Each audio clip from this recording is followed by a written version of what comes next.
All right, welcome everybody. This is our monthly gathering.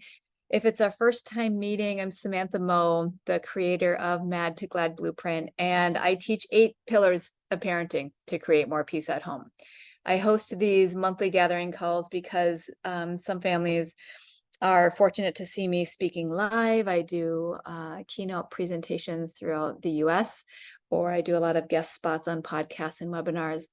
And I like to host this call because in the last 19 years, I've worked with nearly 1,000 families through the curriculum of tools that can really calm challenging behavior and create better listening. And I've certified 60 professionals, and they're allowed to teach my programming as well when they're working at therapy clinics or behavioral health clinics.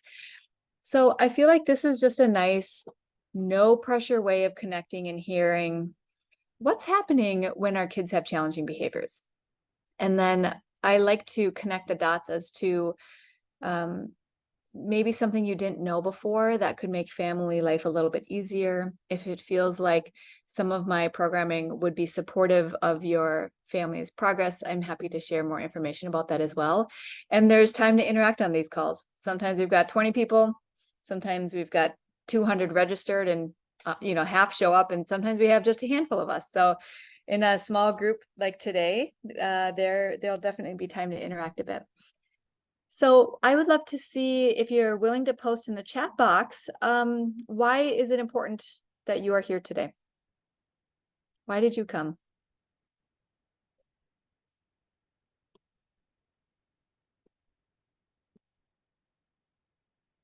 I'll give you a moment to do that.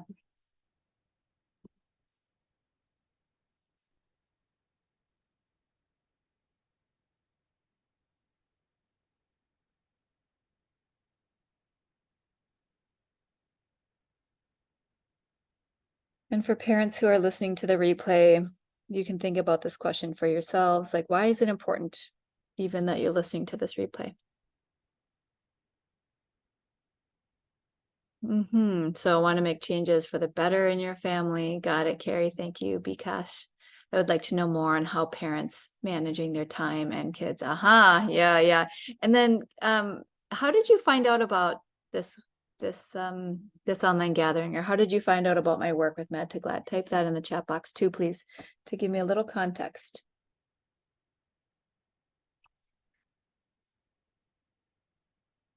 Because when I see things like managing time, it's always interesting. I do some presentations with corporate clients as well. So we've got these. Athena Health. I wondered if you were coming from Athena. Okay, good. And La Semana Culture Camp. I remember that as well. Okay. So since the people who are here live today have heard me speak before, I'm going to just do a brief overview of what's happening beneath challenging behaviors, and then we're going to open it for Q&A. I just don't want people who are planning on listening to the replay to feel like they missed out. I mean, they're missing out on some live Q&A time, but in general, let's look at this visual to remember that when we're talking about making family life better, and we want to manage our time and our kids, I don't think we have time to waste on reading a lot of books and trying a lot of strategies and going to see a specialist. Like, we want our kids' lives to be better and for our lives to be better sooner rather than later. And it's one of the things that delights me. When I became a parent and life coach 12 years ago, it was delightful to see families can make change in a month. Because I was coming from like this therapy and clinic model, and there was science out there that said it takes kids 10 sessions to get comfortable with you. And I'm like, 10 sessions? I want you to be done in 10 sessions. Like, I don't want to warm up for 10 sessions. That's a lot of time. So with Mad to Glad, what we're doing is I'm teaching these 8 pillars that, sometimes I like to say fast track, but I want to give the caveat of so much of this is dependent on our ability to implement the strategy in a way that's really effective. Like, that kind of fast tracks our progress. Are we ready for this timing now? And the 8 pillars of parenting are a way of parenting in a way where we calm the stress in the brain that kids have beneath challenging behaviors. And we work our way up to these skills that we really want to see in parenting, like problem solving and managing their own behaviors and listening and paying attention. And so the 8 pillars of parenting are created in that way where you learn how to parent from the ground up or from the bottom of the brain up, so that by the time you get to something like positive discipline, it works because you've done it in the right order. You don't have to like problem solve through positive discipline.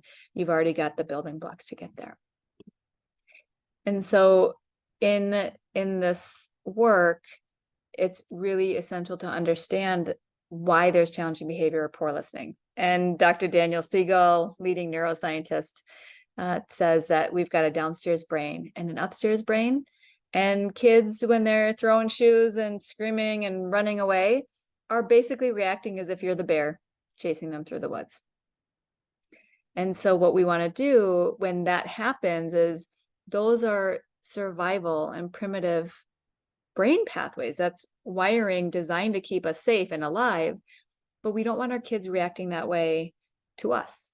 When we're creating a loving environment, we're putting food on the table, we're doing these mindful strategies to be present with them and let them have their feelings. Maybe the way that we weren't raised, we're like doing that for our kids now. But when they're acting like that, those are symptoms of adrenaline and of cortisol. So when we look at it from a brain perspective and we clue into that as parents, it's like, oh, so can I calm their adrenaline and cortisol so they're less reactive? Yes, we want them to have their feelings. And if you have a kid who's strong-willed or stubborn, like they're going to stay that way. But in a way that they can also relate to you. Like they're going to have strong opinions and, maybe need encouragement to do things that aren't their idea in the first place. But there doesn't have to be a power balance that's rooted in like anger and stress and hypervigilance around the clock. And so, as both of you know, I specialize in the intense brain child. So, you have one when they're controlling or demanding, and you feel like the mood revolves around them. What sets them off for the day isn't the same every single day, and that can be really confusing. And their reactions are atypical. So it might be not a scenario that you would expect there to be a big outburst or meltdown, and then there is. And if they have this meltdown and you match them there and you go into some of the way if we're raised in an authoritarian home, you might find yourself saying things like, you're not a baby, you have to listen, I could never get away with this. We don't do that in our family. Like if you start talking to them or yelling at them or escalating, you'll notice that your child is going to stay high. They're going to have high fire and you'll feel tired. I was doing a call with Mad to Glad parents today in the community membership that I offer. And one of them was saying she started when her kid was 3 and she did my first cohort and then she took a break for a year and came back. Her kid is now just turning 5. And she's like, one of the things that I learned back then that has been a game changer for us is that I can just be quiet. I don't have to talk and teach my kid over and over and over all the time what the right way is. Like I can create space for them to have their feelings because we have other things in place that calm the fire. So there are moments where she said her son has big reactions, but they work through them and they're now like 5 minutes instead of 25 minutes. So when we're talking about what's happening beneath behaviors, there's these patterns of intensity in kids' brains. And if we match that intensity, it makes a deeper neural pathway because brain science says the brain becomes what it's exposed to. So if you expose it to something different and you take fire away, their mirror neurons pick up on that. It's like, oh, there's a different way of being. So does that mean we can only stay calm and our kids will be calm? Nope, that's not true. But it means that's foundational to help give them some new neural pathways as us practicing calm. And then that will mirror back and we add in the extra pieces of having better self-control and routines and things that also calm adrenaline and cortisol in kids' brains. So I feel like that's an overview that might just be a good start for us. And I don't need to keep talking about that. And hopefully it reconnected some dots that you've heard before. So Bikash, I would love to chat with you since we have the opportunity to be on this call. Do you want to share? Is there something you want to learn from me, or would you like to just chat about your family and help me get a picture of what's going on and see if we can connect some dots? So you want me to speak or just Yeah. chat? Yeah, Okay. yeah. Do you like, would that be valuable for you to tell me about your family Yeah. and then Yeah. we talk through it? Yeah. So I'm new to US. Like I'll say January I moved here this year January, Welcome. and Mhm. I have one kid, one boy, 8 years. He just Yeah. completed 8 years, and while I come in here, it's a different culture. We come from India, and Mm, culturally, it's a different country. yeah. He he was in standard one or grade one while he came here. In the midway, he came. So it's a media entry. He left all his friends there. Yeah. Back in India, we manage the kids in a different way, but here it is completely different. There we shout at kids, and that's very common. They fight.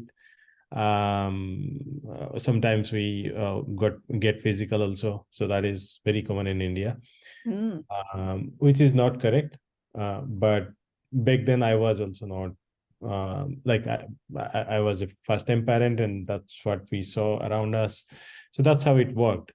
But he also mirrors most of the things that I do.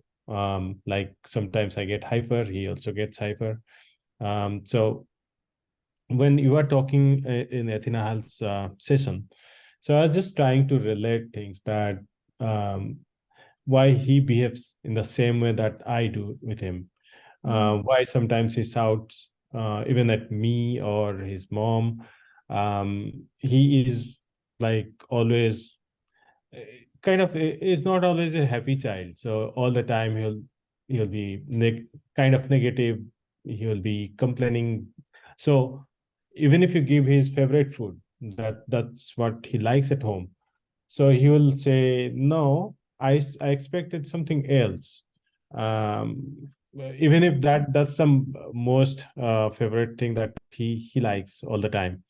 So, and there are many things he doesn't like to eat. And you know that nutritional, he should get good nutrition to, grow up and develop, right? So, he mostly consumes like sweet things and all, which we try to avoid. As a parent, we have to take care of all those things. But then and he's kind of he'll lose his temper very quickly. He'll not eat. His mood will be like cranky all the time. So those kind of things that and then here in US, he also didn't make a lot of friends. So initially, he started fighting because of the maybe pressure and because we are coming from a non-English speaking background. So back in India, we yeah. speak Odia. It's a regional language at home. But outside, he speaks Hindi or English. English is also one of the languages that is actively taught. But Right. the way we speak here, the way schools teach the behavior is different that in back in my country. So he was having a lot of anxiety, pressure. Then his behavior was totally different here. Though now he has got normal, but still he is not able to make a lot of friends here. And like whenever he interacts with other friends of his, he finds maybe I don't know what's going in the background of his mind. He's kind of little frightened or little hesitant while speaking to others. He speaks normally, he speaks, but then with most of the people he'll not speak. So kind of that, but otherwise he's fine, he's good. So when he's in mood, you can like he'll be doing everything correct and things, but most of the times uh, he's kind of aggressive, very aggressive most of the time. So Yes, I and hear he's sitting you. in front of me, just listening to me what I'm saying about just come back from school and then sitting at my table. Yeah, yeah. So be thoughtful about that. And I'm going to be thoughtful too. Thank you. Thank you. Okay. So tell me how you're feeling about parenting when you see all of this. I mean, tell me how you're feeling. Um, See, I'm proud, or I'm happy that I learn from my mistakes.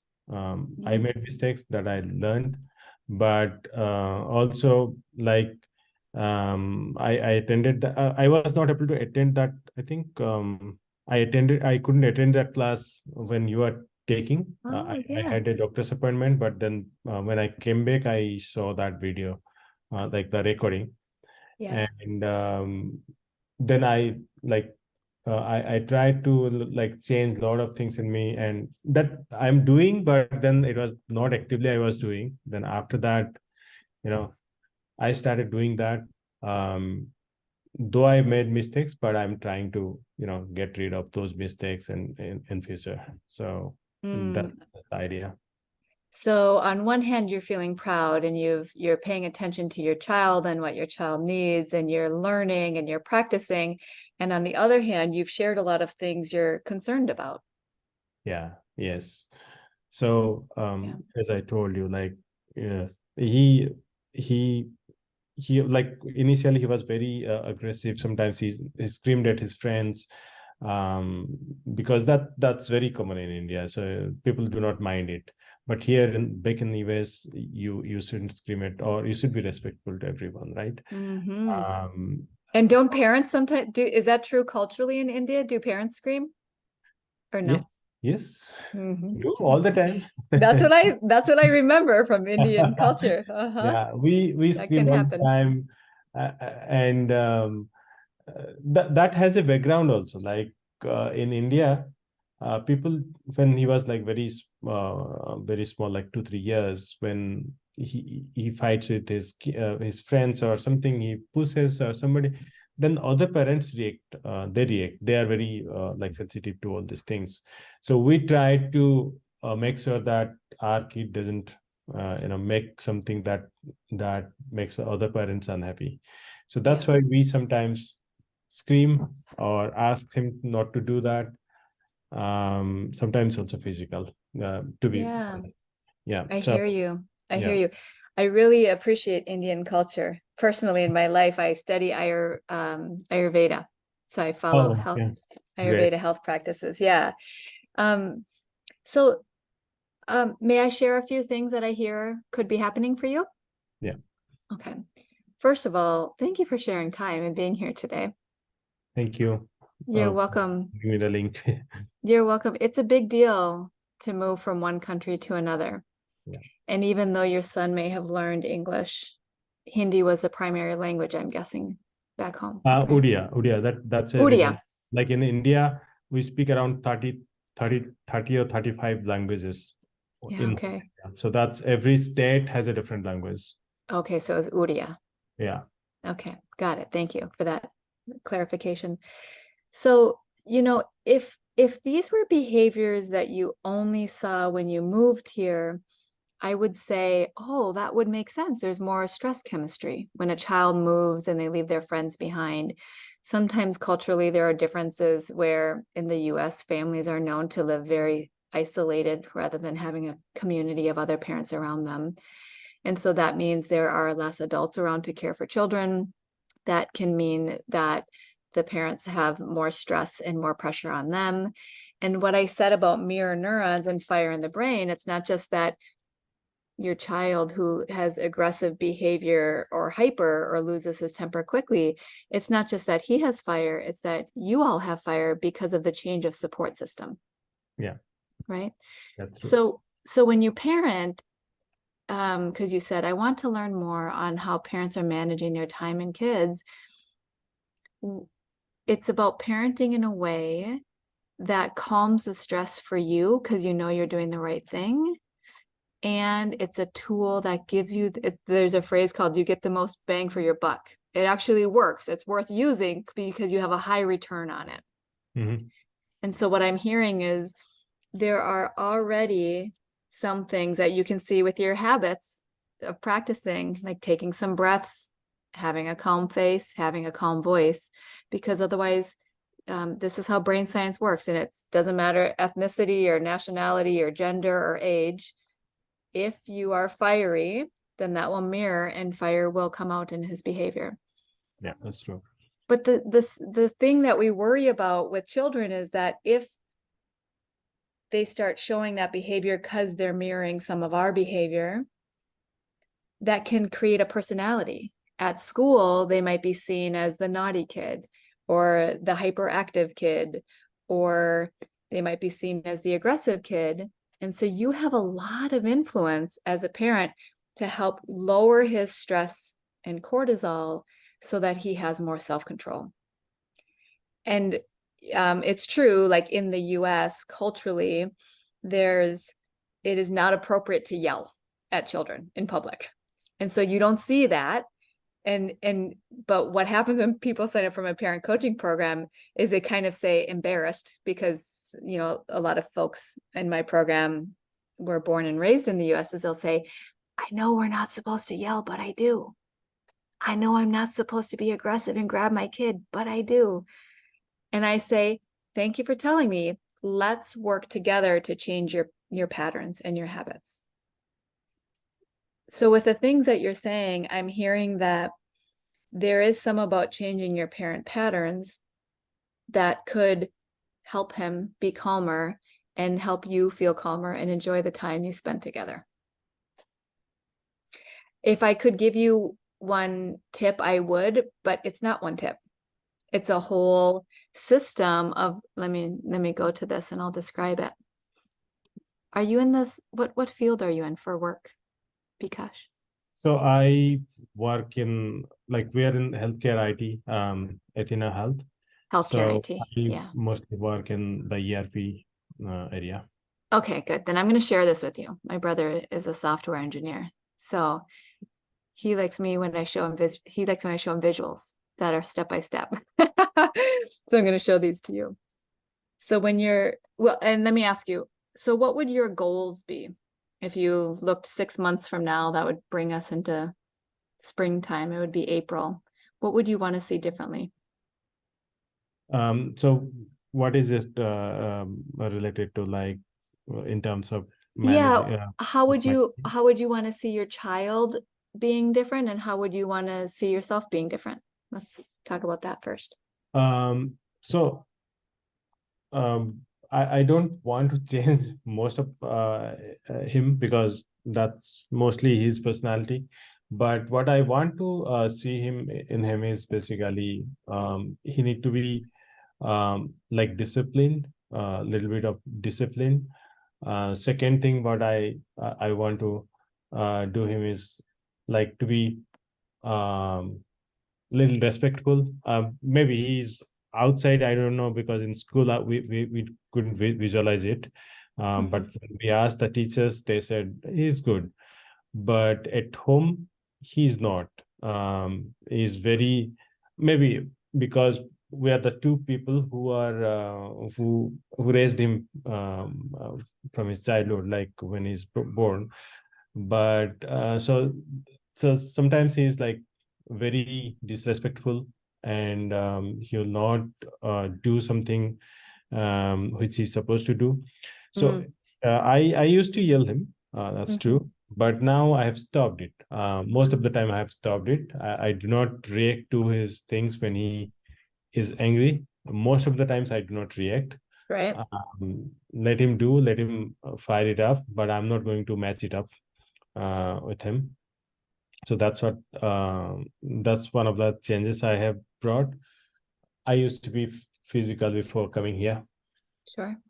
I have stopped completely, which I have stopped like at least last 3 months. No, it was sporadic, but then now it is totally 100% stopped. So those are the kind of things I have taken up. But I also want him to be calm. Sometimes he's very aggressive. He quickly gets upset if you say something he wants, you say no. And he's very responds very quickly. Like you say something, he will not listen. He will speak. He would not listen.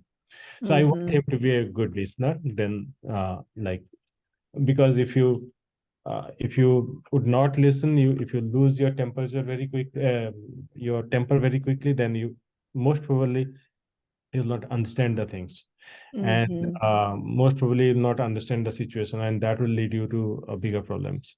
Mm-hmm. So I'm trying to help him when he not when he's angry, but later when he's calm, when he's listening to me, I bring up that situation back to him and say that, see, you reacted in this particular way. If you have reacted in a different manner, then what would have been happened? So that's what Mm-hmm. I'm trying to do to him. But Mm-hmm. I know it's not a over the night thing that is going to happen, but that's what my expectation is. Yeah, I love it. I love it. So I wrote notes on this because I had told you I've worked with over 1,000 families, and this tends to be the things that we care about. These tend to be the things that a child has a sense of discipline, of respectful, of doing what they're supposed to do, of being calm, of being a good listener. Now, this is the first time you and I have met, but Carrie is here, and Carrie has some teenagers, and I bet she could care. If you want to type in the chat box, you're welcome to, but you don't have to. But this is really what we're looking at when we're growing as parents. So to speak to could I talk about, like, what does it look like to get there, to meet those goals? Like, what does it take from a parenting perspective? Could I share that? Is that okay? Here, yeah. Let me share a few of the pieces that really matter, okay? So because we understand, let me fast forward a little bit. One of the things we understand about children from brain science and helping them like create a healthy attachment to their parents or caregivers is that not only is there this upstairs and downstairs brain where there can be fire and aggression, or anxiety or high temper, but we also have the right and left brains. And you heard me speak about this, where the right brains are emotions and the left brain is logic and language. So one of the big things that we can adopt in our parenting practice when we want our kids to be respectful and be a good listener is that instead of us focusing our attention on the task, that's logic and language. Hey, you need to do your homework because this is going to be due, and da da da da da da. And then after that, we're going to eat, and then da da da da da. And then we're going to do something fun. Instead of speaking like that, if the child is upset about something like homework, it's getting really good at looking beneath the behavior and saying, oh, if we want them to listen to us, then they need to feel listened to. And kids feel listened to when we label their emotions. So if it's before homework, it's acknowledging something like, this feels frustrating. I can see you're upset. This might be overwhelming.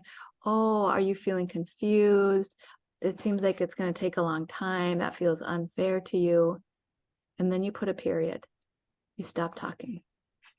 When we do this, then our fiery brain kid, what happens when you cross over and you meet their emotion and you speak to that without trying to further convince them right then, like if you wait a little bit, a few minutes, what happens is connecting them to their emotions connects them to you. It builds a sense of listening. Instead of them being reactive because of the emotions that are happening and us trying to like move things along for time management, is it opens up the staircase in the brain. It calms adrenaline and cortisol, and kids become more receptive. So when I hear you saying that your goals are things like calm and listening and respectful and being disciplined, I think about all of these 8 pillars. So you've already gotten a good start on calming the fire, and then it's learning what are things that fuel more fire. And what working parents tend to be really good at is using logic. That's a fire starter. And I just gave an example of, we do this because of this, because of this, because of this. Whenever you catch yourself saying because, that's a cue that you're over teaching with logic. when kids need to feel seen and heard. Like when I come home from work after a long day or a long week and don't want to do anything around the house except maybe hang out with my 3-year-old and eat some supper. If my husband's like, oh, well, tomorrow's a new day, it's going to get better, you're doing meaningful work, that logic and language doesn't help me feel connected. But if he goes, whew, you had a big week. Yeah, that was a lot. I can see that probably tired you out. You seem tired. I'm like, oh, I am. So when I feel listened to, and I'm sharing this because it's relevant to the human brain, when we're having an emotional experience, if somebody says, I can see how you're tired, or like Bikash, me saying like, oh, so you're proud of some of the changes you made and you also feel kind of concerned, and that's one of the reasons you're here. When you learn to do that with your kid and you put that into the habit of your conversation, you're now not just looking at the task you're trying to get him to do, to learn to be disciplined, but you're helping from the relationship part of the brain where he feels seen and heard. So he's going to listen to you better because he feels it, not just because you tell him I love you, but because he feels you saying, I can see you're upset. I can tell this is a big move. How sad that you don't have as many friends as you did, and you let him cry with you or near you. So once you start getting some of those things in place, that's the blue tiers and the orange tiers, then we can move into things like second from the top is positive discipline. But if you jump there too quickly and you haven't done some of these bottom things, then you may either see aggressive behavior or you see resistance because this little boy is like, you don't really get me. And now you're just bossing me around, telling me to do my homework and listen. Does any of that ringing true for you right now?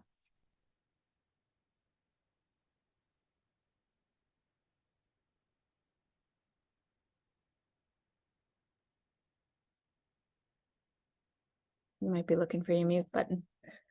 Yeah. Sorry, what is the question? Repeat that, please. Yeah. What feels true to you? What did you just hear that you're like, yep, this is true. This is. Yeah, probably. So sometimes I try to connect him, though not all the time because of my work commitments. But the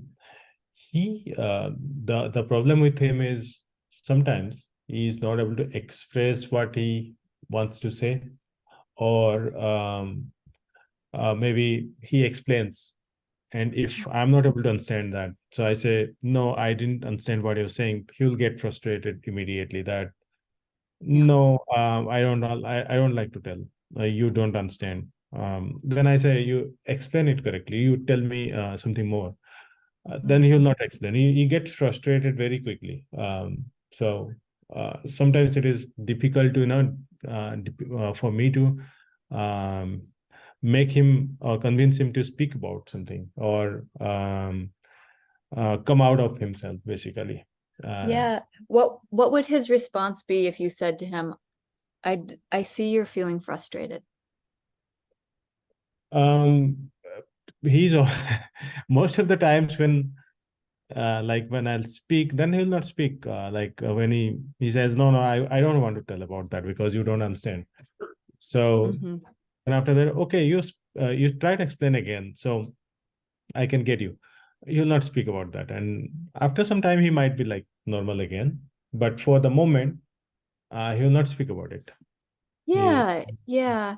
So this sounds like a skill to practice in your family, Yeah, because some kids, when they're used to this type of communication style, they'll answer instead of shutting down. And yeah, then the goal for children in my program, or parents help guiding children, is that you help move into a place where your kids can talk about it rather than just acting out their frustration. They can talk about it. So that sounds like an important pillar or skill for you to learn. And I just want to make sure that the others who are on the call, if they want to ask questions, they're welcome to. Because if you wanted to stick around, I'd be happy to describe more about the parent program that I'm starting next week. I only run it twice a year. Or I could also send you an email with the program details. But for now, if this, I think what we're talking about with labeling his emotions, it's a really important skill to bring in if you were going to try something on your own, or if you wanted guidance in the parent coaching program. It's exactly what we do. We go through the activity and you practice it for a week, and we do one skill a week for 8 weeks. And then you stay in the community for 6 months so that you can join twice a month calls in order to get really good at it and ask questions and troubleshoot as you navigate it. Okay. Yeah. Okay. Thank you. Thank you. So Carrie, you're making a comment. Carrie, how you just started, we just started working together a little bit on some of these calls too, and you're going to be in the group. What's ringing true for you as you're hearing Bikash talk? Oh, wait, let me make sure you're muted. Wait, unmute. I really hear what, boy, it's resonating with me quite a bit. And I feel like in our situation, the older my kids get, the harder it is to make changes in my approach to parenting, because we are so locked into rhythms and habits that aren't working for us. And it's so knee jerk, at this point. I'm way at the very, very beginning, and you know, I'm not even to the point of really understanding how, what to do with calming the fire. I feel like I can label the emotion, acknowledge the emotion, and then, mm, And then what? then Mhm. stopping is where Oh. I'm moving really fast into something next. Like, we have to do this, but you have to understand, or, it just stopping right there is very difficult. It is. Well, and your 2 kids are 18, so Yes. you've been in a pattern of interaction style for many years. Yes. Bikash's kid, 7, 8 years old, something like that. Yeah, something like that. And so it speaks to the universal nature of parenting and how to develop cooperation with children. Yeah. And all of us, like, we like teachable moments. We like to make lessons so that they grow and they're respectful and they can go out in public and like be great people. And we like to be heard too.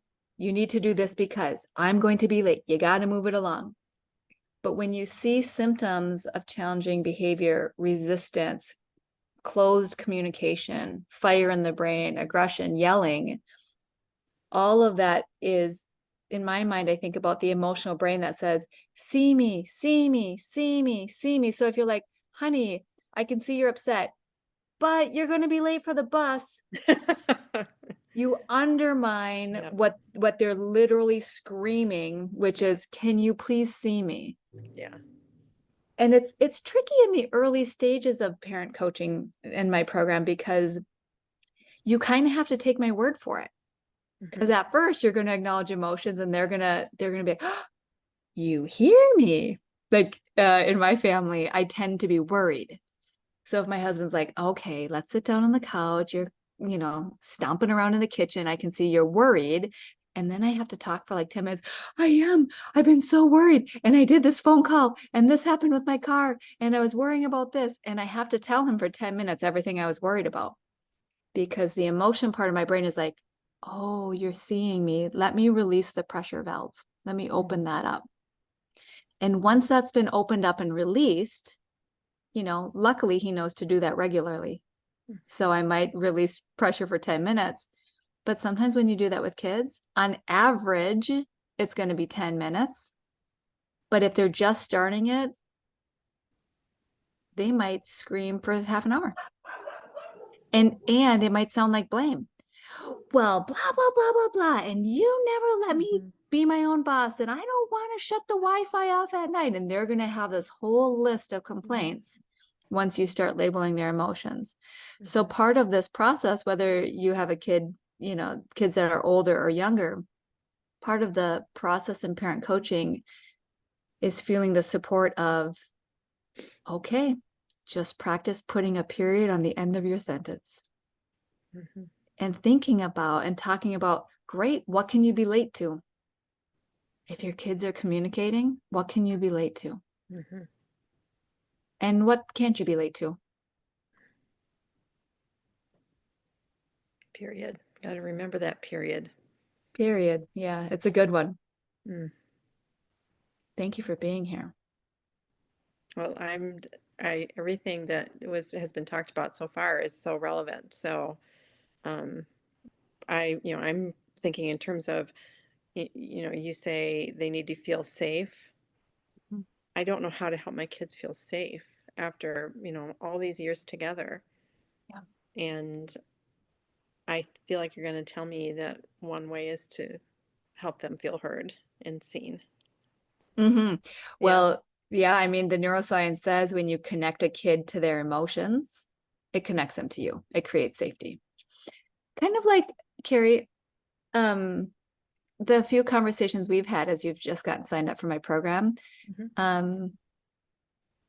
like how would you feel if I'm like, Carrie, you just need to do this, blah, blah, blah, calm the fire, don't yell, put a period on the end of your, versus if I'm like, and I would imagine I've been this way because it's authentic to my nature, versus me saying like, Carrie, that sounds really hard. You've been in this for a long time. I can see why that feels really scary. What's different when you hear me talk like that? Well, I can I could feel a change, physical change when you just gave those two examples of how you could respond to something.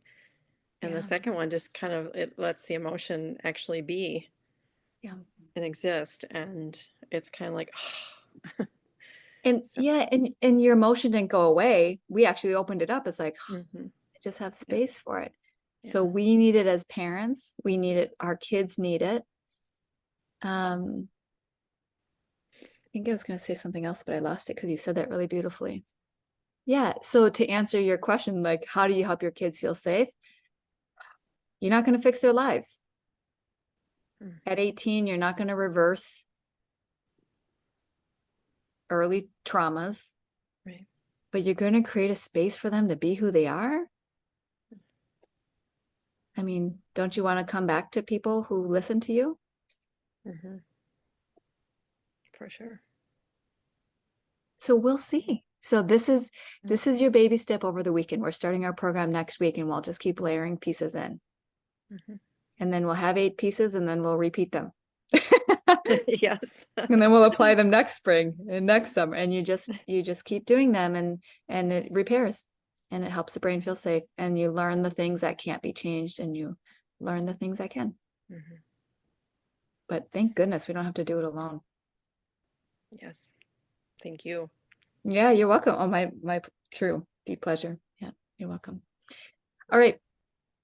Jen, I saw you briefly as you clicked on through your phone, and you may not prefer to talk here, and that's fine. But if you want to, there's space for you. I'll comment. Oh yeah, I'm watching to see if you're going to unmute and talk at all. Because it sounds like you have a friend looking for a neurodiverse coach for her 20-year-old son. And I'm not that person. No, thank you for asking. I work with parents of kids. I work with parents rather than with the young adult themselves. I used to do coaching with autistic people who had Asperger's. That was the old term, because I started my career as a speech language pathologist and autism specialist. But that was 10 years ago that I stopped working with the young adults themselves. And I apologize. I don't know who does that work. So I wish you good luck.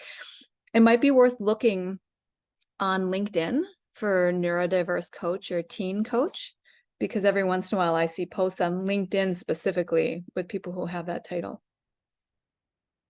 And it sounds like you have a teenager. And there's potential. Carrie has 2 teenagers, so some of it doesn't necessarily have to do with age, but more like what are your goals? So if you wanted to chat with me about that directly, we'll send an email out here when our call is done. It will have a link to my upcoming program and a link if you want to book a 30-minute complimentary call with me to talk about your family, which I'm happy to do. And our program starts Wednesday. So if you open that link and there's not very many appointments left, just email me and I'll try to find a slot for you. Otherwise, I do private programs, but the group program is really phenomenal for quick change in your family and having a community to do it with. All right. So, other questions? Bikash, did anything else come up that you want to talk about before I share a little more and wrap today up? No, mostly those are the primary concerns that I had. Otherwise, when he's in a good mood, he's quite obedient. The only thing that I wanted to see him is bit more disciplined, which is maybe as my behavior changed, I saw a lot of differences in him, but still he is quite like kind of he reflects sometimes my behavior, and he tries to listen to me when I'm speaking to you. He'll be sitting here and paying attention what I'm talking about, even if I'm talking to a friend or anything, like any specific topic. He'll listen to it, and later he'll ask why, what was what was it about you are talking. And if somebody is coming to my house or anything I'm talking, so he'll pay attention to all those things. So we also started saying that there are something which you shouldn't listen. That is our talk. You should, when you are talking to your friends, we do not listen. That's privacy. That you should give space to other people. He learns, he understands everything, but as I said, like he's very he gets frustrated very quickly. So as soon as he finds that I'm telling something which he doesn't like, he'll be upset and he'll be quite reactive. And as soon as he starts reacting, he would not understand. He will not listen to anything. And what I say, he's not receiving anything. Basically, it You're goes right. and comes back. That's So, right. that's the thing that I am trying to, bring the change in him. It's not a over the night task. It's a continuous process. So that's what I'm Great. different ways how Great. work. Yeah, I think your knowledge and awareness of that it's really nice to see. And I think you're on the right track with that. Yeah, and kids learning privacy and not listening in it's a social skill. It's learning the things that we value, and he's young, so you're on the early edge of teaching him those things. And one of my favorite strategies is telling dinner time stories of a family value that was obeyed. So if you value politeness, then instead of, oh, son, here's when you were polite today, and giving him a direct compliment, that's nice, or giving him a lecture on the importance of being polite, which is boring for kids, is you can tell a story of somebody who was polite to you and leave it at that, because kids really learn from stories. So you say something like, oh my gosh, I was on this call today and blah, blah, blah happened. And then they were so polite to me. Oh, in our family, we really value politeness. So you take those values about respect or privacy and you tell stories of how they showed up in your life, and you don't try to lecture your kid. You just share a nice story about it. That can be a nice way. And then finally, there was because we talked a lot about mirror neurons and you're seeing your son mirror your behaviors in different ways. Sometimes we forget that our kids mirror us. Like even Carrie with her 18-year-olds, in some ways they're mirroring her, but in some ways they also have their own path. So she doesn't have to take full responsibility either. I think sometimes we're too hard on ourselves. But I was picturing when my son was 16 months old, he'd walk around all the time and he'd just be like, and I'm like, why is he doing that? And we were visiting family over the holidays, and there was a turkey or something like that that was really too big and it won't go in the fridge. So we put it out in the cold garage on the countertop. And I said, okay, I'll go get it. I'll go get it. I'll bring it in, because we were trying to keep it cold. And we walk inside, and my relative says, like, where are you going to put that? And I'm literally holding this big turkey, and I'm like, I don't know. And my shoulders are up here, my hands are, and I'm like really expressive. And I was like, wow, this whole time, even his body language, where he's like, I don't, like, why is he doing this instead of just like, I don't know. Like, because kids mirror us. And we forget that when our kids get older. We think like, oh, we remember that when they're little and they say words like, holy moly, or these little catchphrases we might say in our family. But then when they're bigger, it's like, oh yeah, it's good to do self-growth. It's good to work on showing up in a way that's calm and connected and happy, and knowing how to guide our children to be that way as well. So if anybody, I'll just share this briefly. If anybody wants to know about my program, it's just good timing since we start next Wednesday. I'll share how the program works. It's all listed on my website here, and we'll send a link if you want to look over this individually as well. But I have an online course of those 8 pillars of parenting. If anybody wants to just self-guide and learn them, they're an hour each, these pillars. So if you wanted to get that, that's option 1 on my website. But the program I'm teaching starting next week is an 8-week program where you get option 1, which is all of my 8 pillars, and you do an assignment online.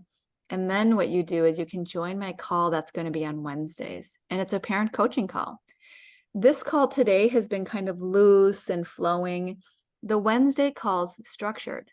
After you've done the assignment, I'll say, okay, let's do some activities to figure out exactly why you don't do this tool strategy and how to do it better. And sometimes it's because we feel tired, or we were raised a different way, or we just didn't know about it.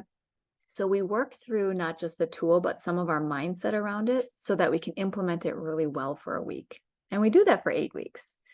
So you get the 8 recorded parenting tool modules online. You get a seat in my 8-week cohort. Those are going to be Wednesday calls. There's a 50-page workbook that comes with this, with detailed notes and on every concept. So you have action steps in case you like learning that way. And it also includes 6 months of membership in my parent coaching community. So these calls right now are open to the public that we're doing literally right now. These are free, my monthly gathering calls, where we get to introduce ourselves to each other. And then on the backside of my parent coaching community, we go deeper into the tools and deeper into the coaching, so that since you'll have already learned the 8 tools, I'm going to kind of get nosy and poke in, like, okay, what's really happening in your life or your kid, to make sure we can customize this so that it works in the winter, and it works in the spring, and it works in the summer, and it works if they're 11, and then it works when they're 16. Like, we do a lot of troubleshooting like that. So the whole support program is meant to be enough time to change your habits so that you move forward and you become the parent you wanted to be, and you see all those good qualities about your kid that you're looking for.